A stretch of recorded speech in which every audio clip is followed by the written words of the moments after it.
so good to be with you all today. I sincerely appreciate you taking the time out of your schedule and to fit in this guy on this recording and this podcast to share with you my courage on the subject about resilience. I still have the arrogance that I'm battling with to then get to my balance of resilience every day. But I hope you do too. And as you have experienced your successes, your health, your love, I hope you can share it with me and for all of us to then all of us grow forward together on this subject about resilience. Today's topic called Rebel Martyrs. Rebel Martyrs. If you can, check out the earlier episode it was called Rebellion is the Cause. Check that out. This may be an extension of that episode.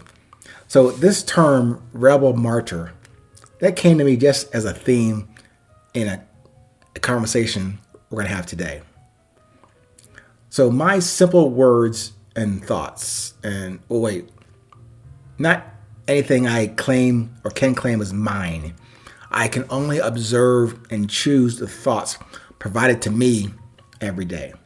Just in some way, perhaps the way he designed me, I gravitate towards certain topics and words and concepts and have the desire to relate them in a context as best as I can to you and also to myself.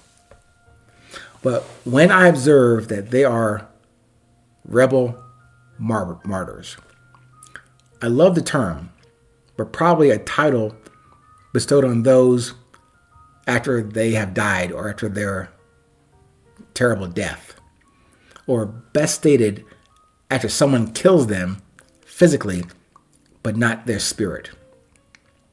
A rebel martyr. Come to mind like Martin Luther King Jr., Malcolm X, JFK, Gaddafi, Emmett Till, the 300, the Spartans. The list goes on. And there are many more that, even add in Tupac, Biggie. It goes on. So does the lust to minimize or eliminate rebel martyrs? It keeps going on. That lust to, one, enjoy, respect, hate, and then destroy them. It still goes on. In this day and age, the cancel culture methods, like those someone applied to in this current day, like, Russell Brand, Kevin Samuels, Joe Rogan, Cat Williams, The Redacted Show, Mr. Farrakhan, Gino Jennings, Colin Kaepernick.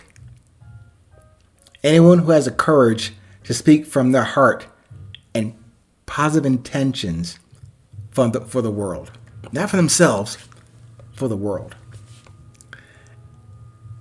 But if that courage, that candor, does not match the controlled media and scripted narratives for compliance, you get labeled as contrary or as a rebel or outside of the so-called mainstream.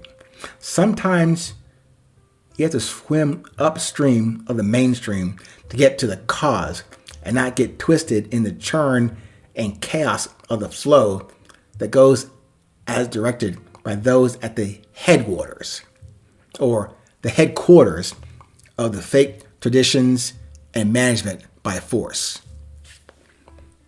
And that's the turn, the dissonance of their opinion with what you feel as true and yes and positive and love in what you do as a rebel martyr. Sometimes the why of what you do goes unanswered and remains unanswered. But if you can consider the source, the headwater, the head and the heart quarter of the message and purpose that you deliver each day and every day, that is the apparent why for you and for me.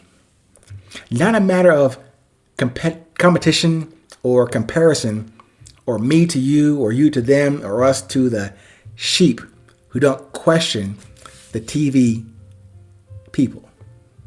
The matter begins with and answers to the knowledge, understanding, and wisdom deposited at birth in you and me, and for you and I to share.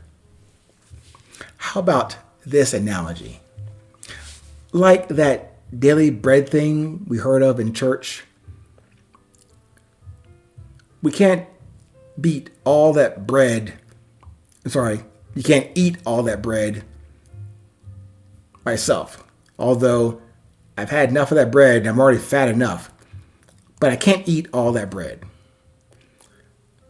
We got to distribute that wisdom bread for people that we meet to chew on, to spit out, and or to digest. But we all get that daily bread, each and every one of us. Now, that daily bread, call it your purpose, your message, your journey. However, using that analogy, if you hold on to that bread too long, it will go moldy on you. You don't want that as part of your message. I know there's some scientific medicinal use for mold, but I'm not sure I have that kind of intelligence just to serve you a moldy message or for me to eat it for myself. I want to keep it fresh. As I said before in every episode, keep it current, keep it present. So serve however you need to, but with integrity and from your beauty. What drives you towards that yes, that positive, that love, that mountain, that hill that's in front of you to crest, go over, and down to the valley and back up that next mountain? Or maybe we'll have to die on that hill, on that mountain.